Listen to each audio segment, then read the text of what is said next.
Ayan po, magandang araw po sa inyong lahat mga madam sir, mga boss, mga lods, mga lodi. So matagal po kami hindi nakapag-video ng property. So andito naman po kami para meron po kami ihatid sa inyo, ipakita sa inyo na property po.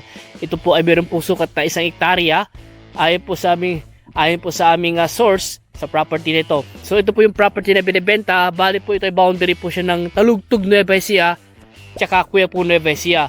So itong property nito ay nakalocate po siya sa Quiapo, Nueva Ecija. At dito naman po sa part na ito ay Talugtog na po. So boundary po siya ng Talugtog tsaka Quiapo location po. At ito po ay nakaalong provincial road, 2 lane. Simula po dito sa bahod na to, diretso po yan. At hanggang dun po sa may banda roon, nasa mga nasa mga 100 meters daw po. Estimate, sabi ng aming source sa property na ito. So ang maganda rin po dito, ito po yung road na Talugtog, Umingan, Talugtog, Nueva Ecija, tsaka Umingan, Pangasinan po. So ito po yung way na papunta po sa Talugtog, sa Talugtog town proper, siguro sa mga 5 minutes driving. Ito naman po yung way na papunta po sa Umingan, Pangasinan. Siguro na sa mga 10-15 minutes driving, nasa town proper ka na po ng Umingan, Pangasinan. So, pero ito pong property na ito ay naka-locate po siya, o located po ito sa Quiapo, Nueva Ecija. So ang pinakamalapit po niyang na palengke kung sakasakali po ay sa Talugtog, town proper, Talugtog palengke po, kung saan po siya mas malapit kung sakaling kayo po makakabili. Pinakamalapit po ay ang palengke na po ng Talugtog, Nueva Ecija. Ang palengke po ng Quiapo, simula po dito hanggang doon siguro na sa mga mga 17, mga kulang-kulang 20 kilometers po, ganun po kalayo po siya sa town proper naman po ng Quiapo. So hanggang dito po yung boundary ng property. Ayan, may bahod na po dito. Ito po, diretso po yan. Ang sabi po namin, source po namin, nakabahod na po itong property nito, maliban lang po sa likod daw po, dahil hindi po nabakuran sa may likod. Sa harap tsaka sa dalawang side ay nabakuran na po siya. So meron na pong power line tsaka internet connection na rin po dito. Magpapakabit na lang po tayo kung sakasakali, dahil dito po ay wala pong nakatayo na structure, kubo o ano man po, o bahay, wala po. Kaya kung magpapatayo kayo po, magpapakabit pa po tayo ng kuryente at saka internet. Source of water, wala nga na po nawasa, pero pwede naman po tayo mag deep well. So ito po yung mga mangga po niya. Ayan po, nasa 7 daw po yung mangga niya 1, 2, 3, 4, 5, 6, 7, 8. Ay, hindi lang 7 boss. Wala, hindi lang 7 yung mangga. 1, 2, 3, 4, 5, 6, 7, 8, 9, 10 naman.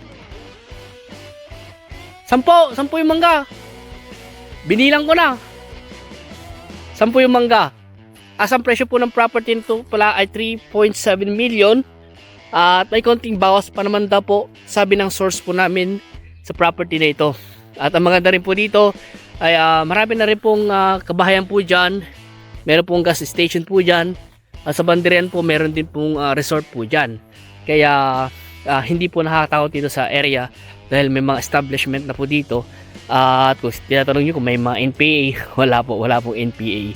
Dahil ang bayan ng Quiapo at bayan ng Talugtog po ay wala pong NPA po dyan. At kami na po nagsasabi, dahil ako po taga Quiapo po ako, kapitbayan lang po namin ng Talugtog. At nun po wala po nakikita. So pasukin po namin yung loob ng property. So andito po kami sa loob ng property. Meron nga lang pong kubo dito na pero sira na, bumagsak na, kailangan natin ayusin na lang or ilipat na lang kasi nasa harap po siya ng property. So yan po yung provincial road o provincial highway. Mas mataas po itong property sa kalsada. At ito na po yung mga puno ng mangga po niya. Ayan, nasa 1, 2, 3, 4, mga 10 nga po yung bilang ko. Tapos may mga iba't ibang mga puno, may mga ipil, may mga Jimelina, may kawayan din po di sa harap. Ayan po, may mga kawayan, may Jimelina. Yun po yung poste ng internet, at yun po yung provincial road. At andyan lang po yung mga resort sa Bandarian. So ito po yung mga puno ng mangga. Dito po, ang ganda po ng view po dito.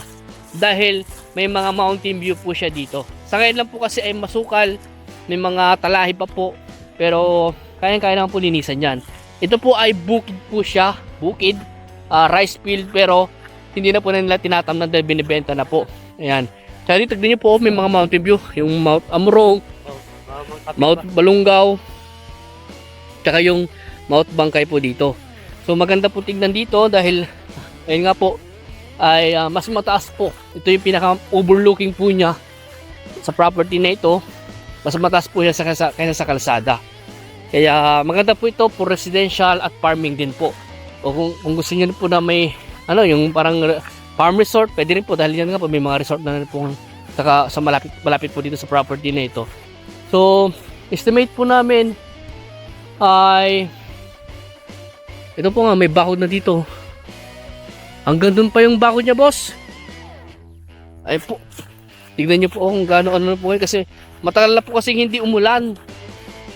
Last year pa po yata yung last na ulan. Kaya tignan nyo po yung mga damo ay natuyot na. Tuyot na po siya sila. Kaya pag malapit ito nga po tag-ulan, siguradong na naman ito. Magkano na naman yung kanyang kulay. Ayan. Bali ang boundary po niya, yun po siguro yung bakod po na yun. Pag ganun na po siya, hanggang dun pa po yan. Tapos gaganoon na po. So, kailangan din po itong ipa-geodetic po. Kung sakaling kayo pumakabili, ipa-geodetic na lang po natin. Or pwede kasi meron naman tubo dito eh. May tubo dito. Saan na ba yung tubo? Ayan, dito sa part na ito.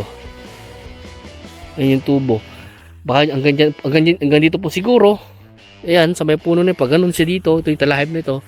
Baka hanggang dito sa talahib po na ito, pag ganun na siya. So, patag po itong property na ito. Mas mataas po siya konti sa kalsada. So, ito po ay clean title po ito. Ayon sa source mo namin, tax updated. Yun po ang sabi sa amin. So, ibig sabihin, pag clean title, buhay yung nakapangalan sa titulo.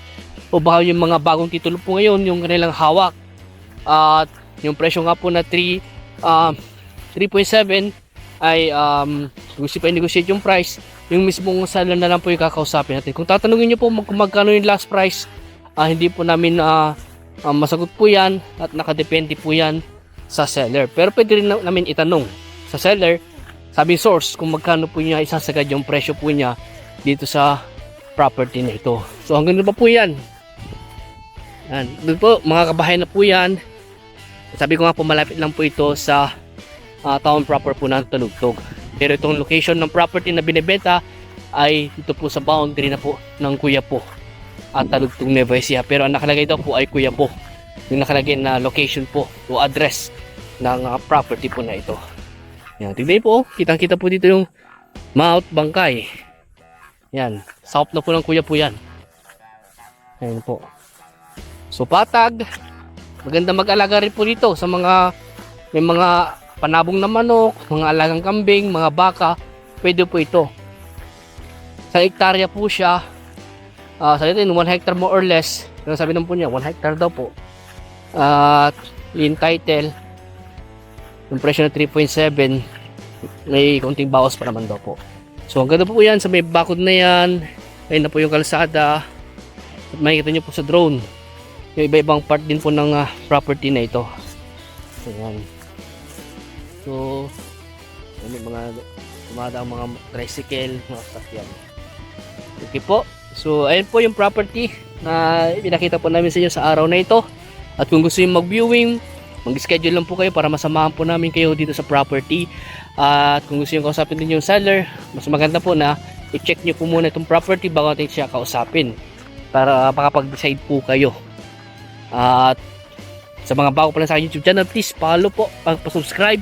Hindi sa aking Facebook ko, paki-follow niyo po ako para ma-update po kayo sa mga binibenta po namin mga property na mga kagaya po nito, o baka ma-feature po namin yung mga gusto nyong property. Ayan. So hanggang dito po muna at maraming salamat po sa inyo lahat at God bless po.